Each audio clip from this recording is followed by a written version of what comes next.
जय हिंद, नमस्कार। हिंदुस्तान में अगर कोई बोलता है कि फला फला पॉलिटिशियन या नेता करप्ट है या पैसा खाता है, तो अधिकांश लोगों का बड़ा ही उदासीन सा रवैया या नॉनचलांट एटीट्यूड होता है कि इसमें नया क्या है।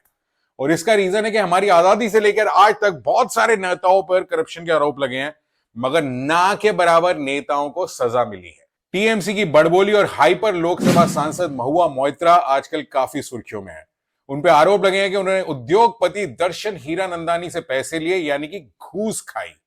हैरानी की बात यह है कि महुआ मोइत्रा की अपनी पार्टी तृणमूल कांग्रेस इस मामले में ऑलमोस्ट चुप है, जिससे थोड़ा यह भी लगता है कि शायद टीएमसी को लगता है कि महुआ मोइत्रा इस मामले में गलत हैं, तो अभी शांति से बैठा जाए और बाद में देखा जाए कि ऊंट किस करवट बैठता है, और उसके बाद देखेंगे इस मामले से कैसे निपटना है। इस सब के बावजूद महुआ मोइत्रा जी अभी भी शांति से नहीं बैठी हैं और धड़ाधड़ कुछ ना कुछ बोले जा रही हैं, जिससे उनको फायदा तो बिल्कुल नहीं हो रहा है। और अगर ये बाजी वो हार गई तो ना सिर्फ उनका पॉलिटिकल करियर खत्म होगा, बल्कि वो जेल भी पहुंच सकती हैं। और जैसे वो अभी लगी हुई हैं, उससे तो लगता है कि उनका मोटो है offence is the best defence, यानी आक्रमण ही सबसे अच्छा बचाव है। और महुआ मोइत्रा जी की ये कहानी किसी हिंदी फिल्म की मसाला फिल्म की कहानी से कम नहीं है, क्योंकि इसमें एक कुत्ता है, एक अमीर आदमी है, और महुआ जी के शब्दों में एक जिल्टेड एक्स यानी कि बदले की भावना से भरा हुआ पूर्व प्रेमी भी है। कहानी शुरू होती है महुआ जी के एक्स से, जिनका नाम है जय अनंत देहदराई, जो कि पेशे से एक सक्सेसफुल वकील हैं और ये महुआ मोइत्रा के साथ रिलेशनशिप में थे। जय का कहना है कि उन्होंने एक डॉग खरीदा जिसका नाम है हेनरी, और हेनरी का सारा पेपर वर्क उनके पास है। और जब महुआ मोइत्रा के साथ उनकी रिलेशनशिप खत्म हुई तो महुआ मोइत्रा इल्लीगली पुलिस की मदद से हेनरी को अपने साथ ले गई। जय का यह भी कहना है कि दिल्ली के बाराखंबा रोड पुलिस थाने के एसएचओ महावीर सिंह ने महुआ मोइत्रा के कहने पर जय को धमकाया, और जय के पास इसको प्रूव करने के लिए एसएचओ के मैसेजेस और कॉल रिकॉर्डिंग्स भी हैं।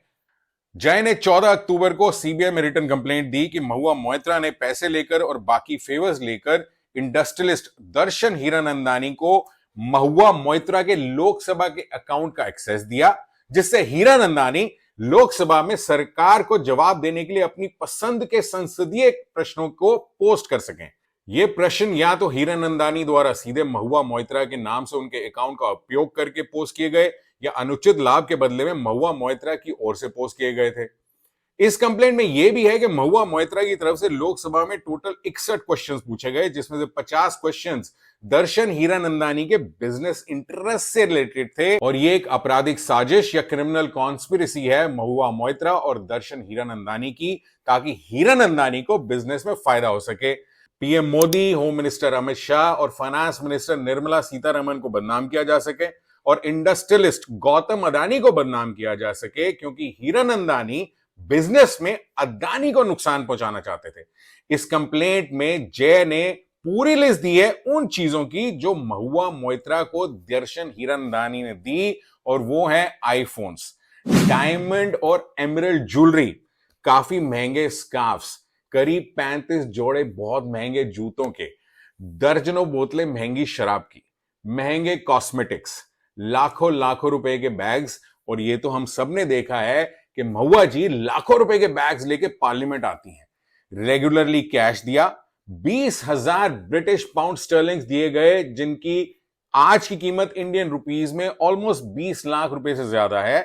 हीरानंदानी महुआ मोइत्रा के स्टाफ की सैलरीज भी देते थे, और महुआ जी के दिल्ली के घर की रेनोवेशन भी हीरानंदानी की कंपनी ने की फ्री में। इसे कहते हैं पांचों उंगलियां घी में और सर कढ़ाई में। इस कंप्लेंट को बीजेपी के निशिकांत दुबे ने पार्लियामेंट में उठाया और कहा कि महुआ मोइत्रा ने अपने लोकसभा अकाउंट का एक्सेस हीरानंदानी को देकर नेशनल सिक्योरिटी को खतरा पहुंचाया है, और इस बेसिस पे महुआ मोइत्रा की लोकसभा की सदस्यता रद्द होनी चाहिए और सीबीआई की इन्वेस्टिगेशन होनी चाहिए। जब ये सारी कहानी अखबारों में आ गई तो महुआ मोइत्रा ने एज एक्सपेक्टेड बोला कि ये सब झूठ है और मुझे बदनाम करने की साजिश है, वगैरह वगैरह। बट मगर लेकिन किंतु परंतु दर्शन हीरानंदानी ने एक एफिडेविट जारी कर दिया, जिसमें उन्होंने क्लियरली माना है और बोला है कि महुआ मोइत्रा उनसे फेवर्स मांगती रही हैं, डोमिनेटिंग हैं, महत्वाकांक्षी एम्बिशियस हैं, और जब वो लोकसभा मेंबर बन गई तो वो बहुत जल्दी फेमस होना चाहती थी, जिसके लिए उनके दोस्तों और एडवाइजर्स ने उनको सलाह दी कि पीएम मोदी को टारगेट करना शुरू कर दें, जिसके लिए उन्होंने गौतम अडानी को टारगेट करना शुरू कर दिया और यह धारणा बनाने की कोशिश की कि अडानी की सफलता सिर्फ और सिर्फ पीएम मोदी की वजह से। अब जब ये एफिडेविट आ गया तो महुआ जी पलटी और फिर अब बोलना शुरू कर दिया कि हां, हीरानंदानी और उनका स्टाफ महुआ जी की मदद करता रहा है सवाल पूछने के लिए, मगर उन्होंने हीरानंदानी से कोई फेवर्स नहीं लिए हैं। जब ये न्यूज फैल गई तो महुआ मोइत्रा जी पहुंच गई कोर्ट में निशिकांत दुबे और जय दहदराई के खिलाफ,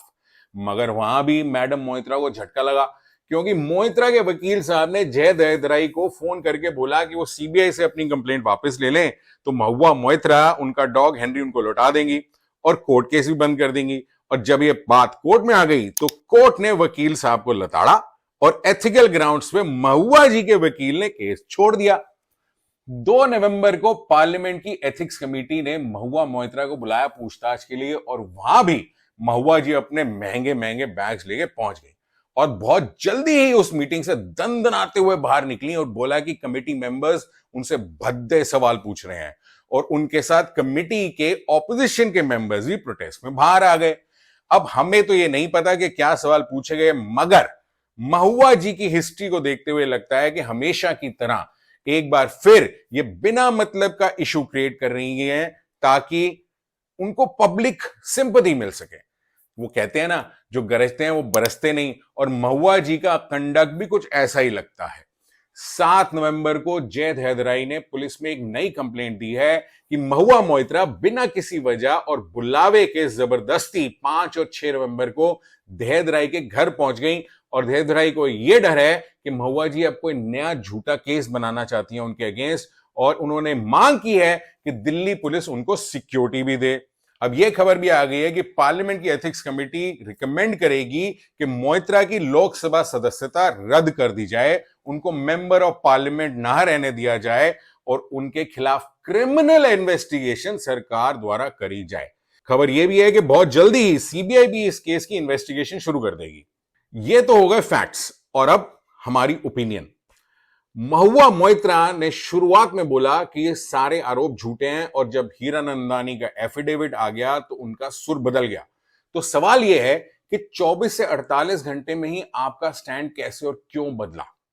हीरानंदानी के एफिडेविट के बाद महुआ जी ने माना कि उन्होंने हीरानंदानी को अपने अकाउंट का पासवर्ड दिया था और उसमें कुछ गलत नहीं है, बट मगर लेकिन किंतु परंतु भारत सरकार की 2014 की ईमेल पॉलिसी में क्लियरली बोला गया है कि नेशनल इंफॉर्मेटिक्स सेंटर द्वारा चलाए जाने वाले किसी भी पोर्टल या वेबसाइट का पासवर्ड किसी के साथ साझा या शेयर नहीं किया जा सकता। और महुआ जी तो काफी पढ़ी लिखी भी हैं, तो ये कैसे पॉसिबल है कि उनको ये रूल नहीं पता था जिसके नेशनल सिक्योरिटी रेमिफिकेशंस हो सकते हैं? महुआ जी ने बहुत बार पहले भी काफी आक्रोश या ऑफेंसिव एटीट्यूड दिखाया है और वही एटीट्यूड उन्होंने एक बार फिर दिखाया पार्लियामेंट की एथिक्स कमेटी में, और ये मीटिंग उनके लिए एक मौका थी अपने आप को सही प्रूव करने का। क्या ये इसलिए किया गया कि पब्लिक ओपिनियन को गुमराह किया जा सके? एक बार के लिए हम जय दहदराई की स्टेटमेंट्स या कंप्लेंट्स को साइड कर देते हैं, मगर आप हीरानंदानी की स्टेटमेंट्स को नजरअंदाज या इग्नोर तो नहीं कर सकते। आसान शब्दों में बोला जाए तो हीरानंदानी ने क्लियरली बोला है कि महुआ मोइत्रा जी ने उनसे घूस खाई है और ये एक क्रिमिनल ऑफेंस है। मेरा ये मानना है कि हमारे पॉलिटिशियंस को सजा मिलनी चाहिए, चाहे वो किसी भी पार्टी के हों। उनके गलत कामों के लिए उनको सजा मिलनी बहुत जरूरी है, क्योंकि पॉलिटिशियंस को यह लगता है कि वो कुछ भी करें उनका कोई कुछ नहीं बिगाड़ सकता, और जब तक ये धारणा नहीं तोड़ी जाएगी तब तक भारत के पॉलिटिशियंस करप्शन नहीं छोड़ेंगे, जिसका सीधा असर मेरी और आपकी जिंदगी पे रोजाना पड़ता है। कमेंट सेक्शन में हमें जरूर बताएं कि आपकी क्या सोच है इस सारे मामले में। जय हिंद, नमस्कार।